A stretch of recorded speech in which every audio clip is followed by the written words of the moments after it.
give more returns. Get more security and more interest on your fixed deposits from Sri Lanka's largest finance company, LMDtv Finance.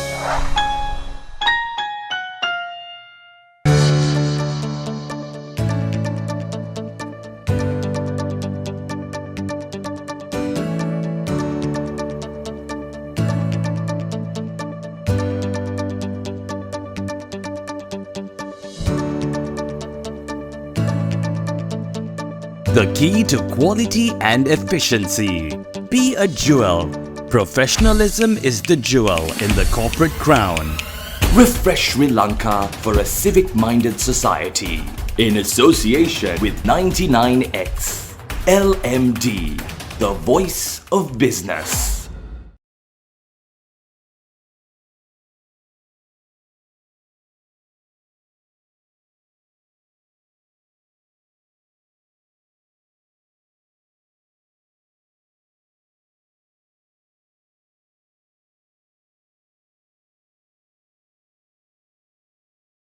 Hello and welcome to LMDtv. Tonight on the forum, we're zooming in on local debt restructuring concerns.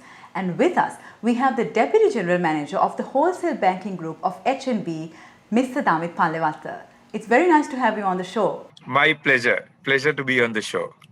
To start off our conversation today, we see that the economic crisis is still very prevalent in Sri Lanka, and for better or worse, the banking sector is expected to play a very active role in the recovery process. In your view, is this a fair expectation? So let me start saying banking sector is a backbone of any economy of a country.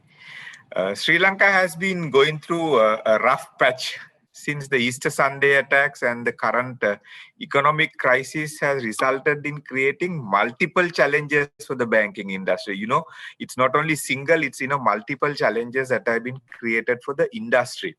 So we need to be conscious. What do we mean by coming out? What does it, or what it should look like when we come out? So that's the key when we decide, what path we take to come out. If you look at avenues that are available for Sri Lanka to come out of the current situation, I would say there are few critical areas we need to look at. For example, say development of export industries. We have seen how valuable the dollars were when we all had dollar scarcity.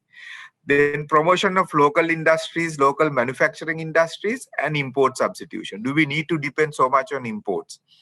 Then tourism industry. Then we need to rethink the agricultural ecosystem in the country, which plays a very significant role. All these are important areas that we need to think if we are thinking of economic recovery and the revival. And any of these, without bank support coming into the loop, is a non-starter. So banks play an important role, and it will be for better and not worse. I believe there should be some behavioral changes as well that should come out or come through to ensure inculcating the values of this coexistence. There are some sections of the economy, we have heard many a times saying that, if the government has defaulted, do we need to pay bank debts? So that's not the way that we need to inculcate the values of cohabitation. So even the banks use depositors' money to lend. So then it's for the betterment of the society and the country, we maintain that coexistence and start supporting each other in a time of revival like this. Revival is a tough journey. It's not easy.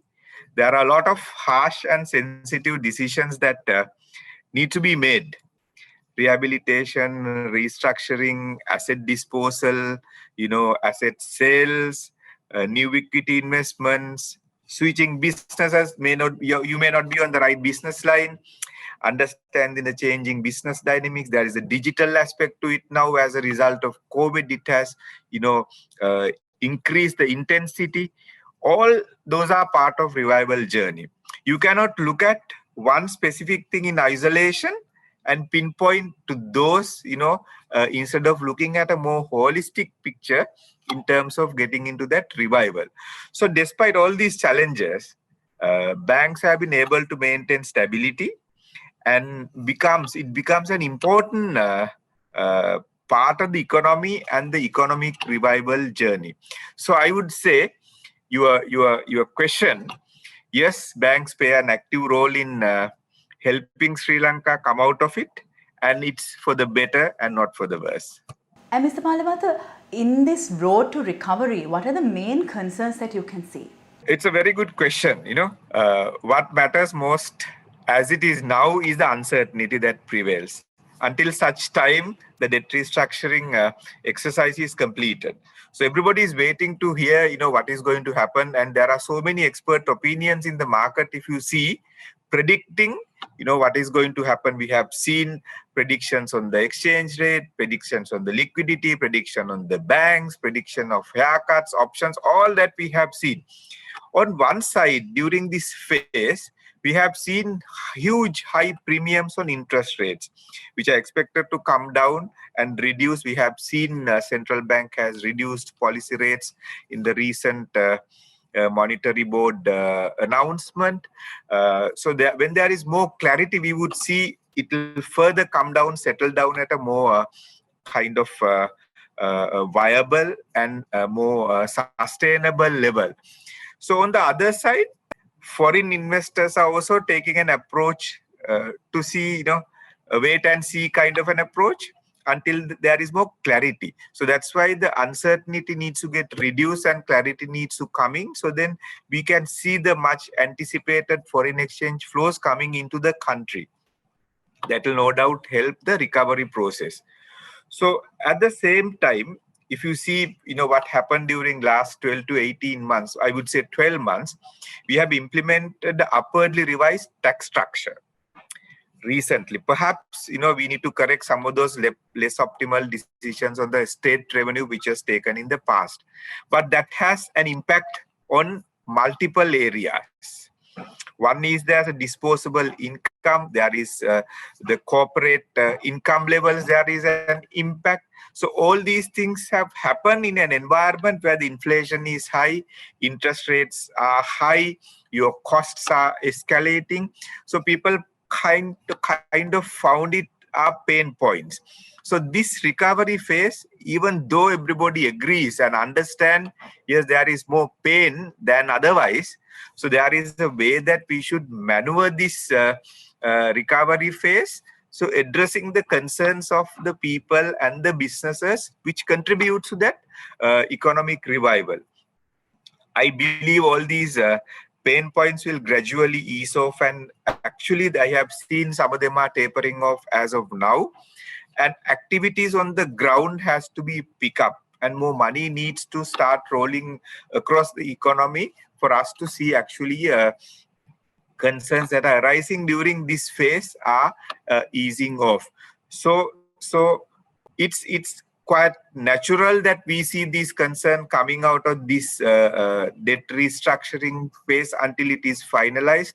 I have read a lot about how other countries who has undergone the same process have experienced similar kind of hardships and concerns, and eventually they have managed to ride through it. And Sri Lanka is going through a similar patch, and we believe if we adapt to what we have adapted, then we have seen improvements in what we have adapted, and we will come through as well.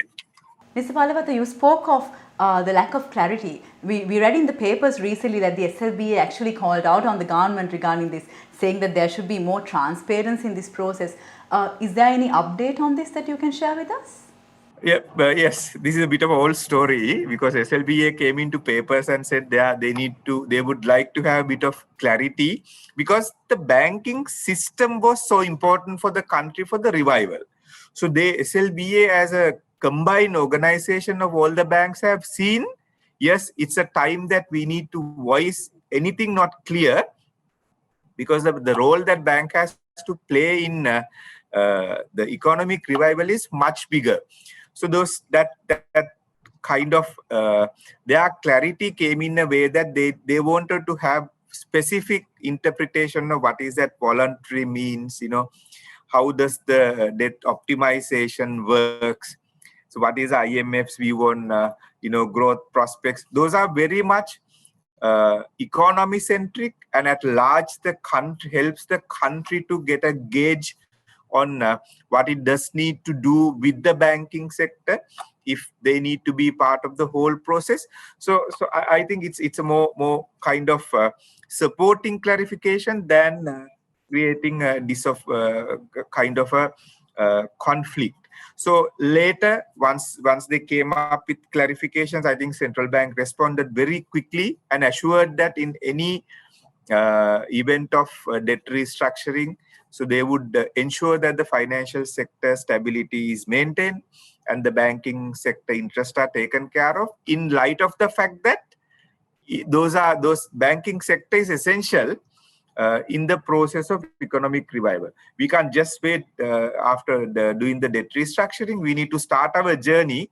Actually, then only the journey starts. So when you start the journey post debt restructuring, that is where the banking sector comes into play very, very intensely. So everybody understood. I think now it is very clear. Governor came and made a statement. There was a specific announcement that was made. That clarity is now available. I think they have now reached that understanding how this sector will be protected to ensure supporting economic revival. Thank you for that answer, Mr. Pallewatte. So while we're talking about Sri Lanka's recovery journey and of course the role that banks have to play, when we look at the most vulnerable groups in society today, how should the banking sector really support them? So when you say vulnerable parties, there are multiple segments of the economy. There are businesses got impacted very badly, like the SMEs, small businesses. There are individuals got impacted as a result. Their disposable income has, in fact, lost, not reduced. Some of them are still surviving, right?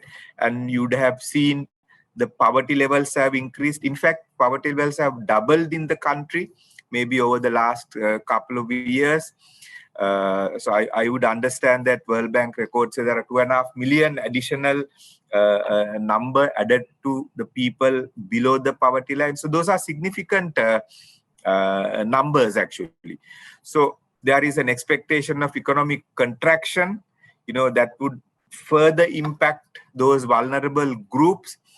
So therefore, we believe it is important that the bottom of the pyramid is supported to sustain their livelihood. That's a critical imperative. I think banks do quite a lot. This segment generally resorts to informal channels for their urgent financing needs. So we know it's the financing cost, therefore, going to be exorbitant. So if the interest rates that we are looking at 25, 30, we are talking about 50, 60% interest when you come to informal sector. So these vulnerable sectors are still engaging those informal sectors to fulfill their finance needs. Therefore, it is important banking sector, wherever possible, with a very much structured manner, support these vulnerable segments through probably the products like microfinance that will help stand up on their own and generate a little bit of income whilst contributing to the national economy. So that's an important imperative. HNB especially as a bank for all segments of the country, and I believe the industry as a whole are focusing on such initiatives. In addition to providing necessary financial assistance, this segment also lacks technical expertise and financial literacy, so to say that. So therefore, it is important to support with some kind of capacity building for these entrepreneurs. There is an entrepreneur within everybody who struggles to make a living and who is eager to start a business. Then the area that supporting them with the capacity building is something that everybody needs to focus on, we believe. So we as a bank probably is a long drawn exercise over the last probably 3.5 decades. HNB as a bank engaging in this, providing the technical assistance to uplift the levels of knowledge and skills so they can self-sustain themselves by starting a business. So that's what we believe in supporting vulnerable segments. There are multiple aspects to it. It's multifaceted. So not only financials, supporting with them, loans would do. We need to teach them, we need to support them, we need to engage them with technical expertise and building capacities. So then those groups will be able to come out of these challenges successfully. It's time to take a short break. When we come back, we'll resume our conversation around local debt restructuring. Display your brand message on digital screens at prime locations. The largest digital advertising network in Sri Lanka. Emerging media. You're mobile, and so are we. Gets me going. Grab the Lite 87 app at the Apple App Store or Google Play now. 87.8 and 87.6 island-wide. Lite 87.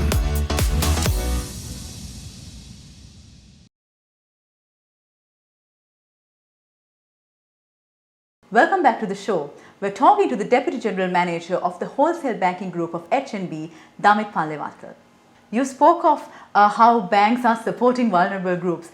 How do you think banks should support themselves? Because let's face it, in this recovery process, there's going to be a lot of challenges in terms of maintaining profitability and growth and perhaps survival for some banks. So what are your recommendations for banks to look after themselves? I think it's a very pertinent question.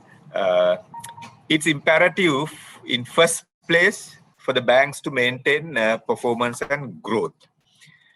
There are a few areas banks needs to conscious about in my point of view. There can be different viewpoints, right? We have seen interest rates are gradually coming down, and as a result, the margins of banks would come down. That will affect their net interest income and profitability. Basically, what it will do is that it will impact their net revenue base. So in a time where your costs are going up significantly and your revenue coming down, anybody will understand there is a threat. So the banks has to be conscious.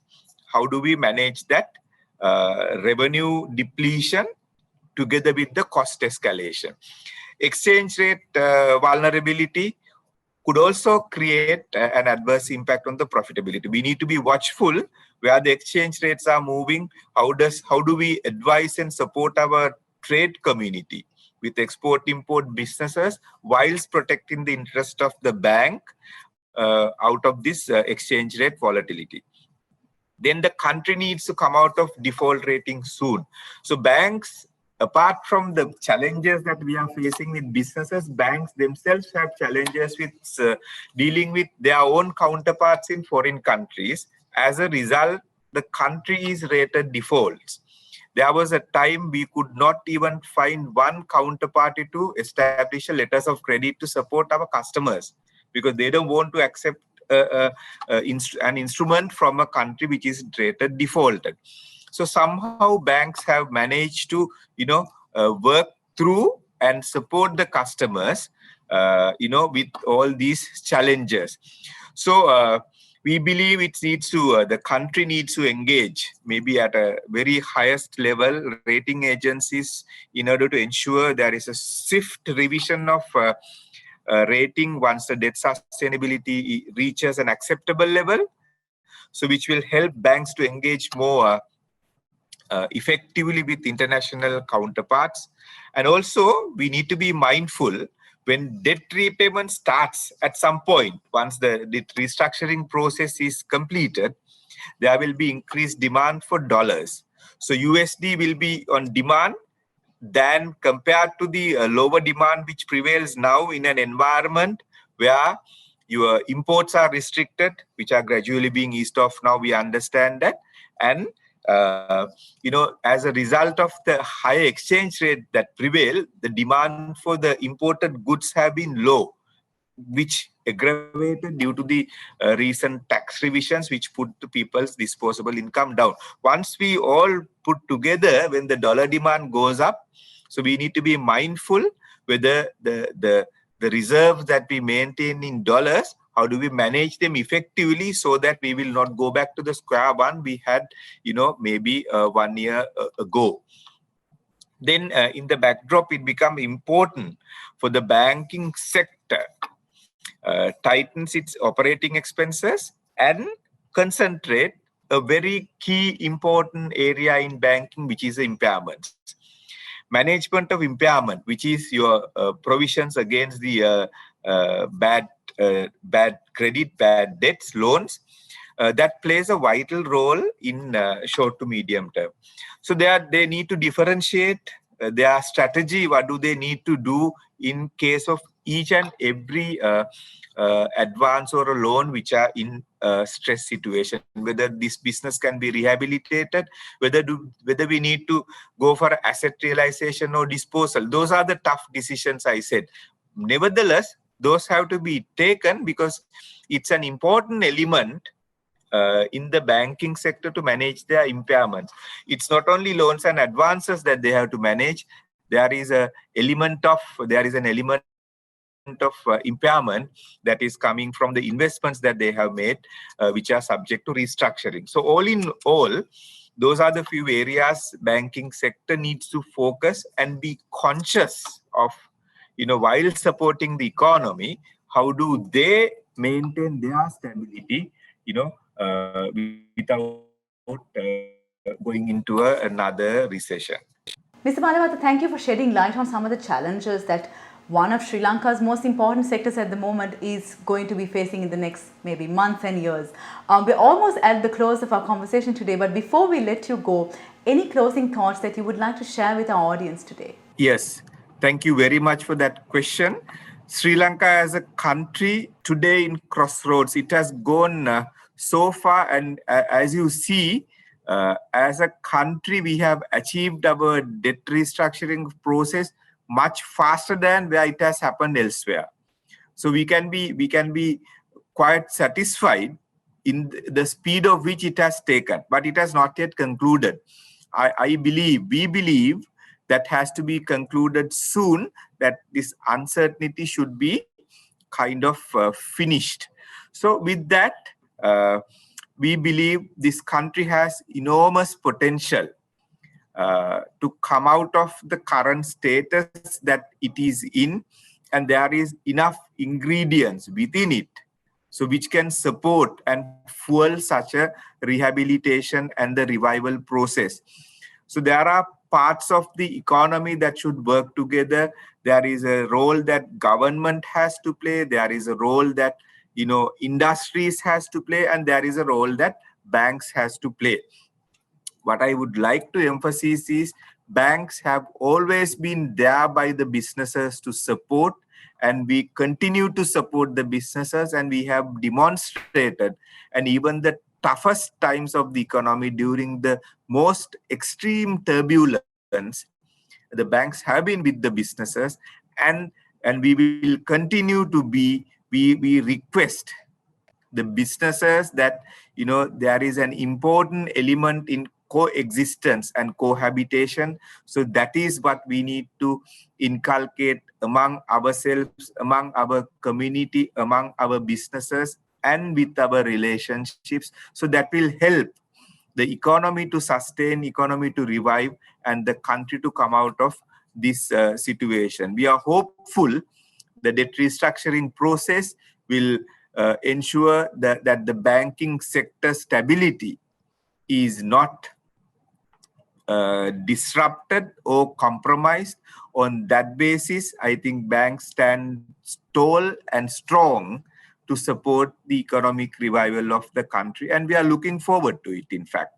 We've been talking to the Deputy General Manager of the Wholesale Banking Group of Hatton National Bank, Mr. Damith Pallewatte. It was very nice having you on the show. Thank you very much for having me. Pleasure expressing my views. Thank you.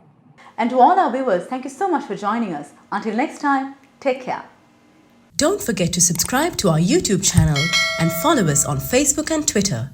Thank you for watching and stay safe.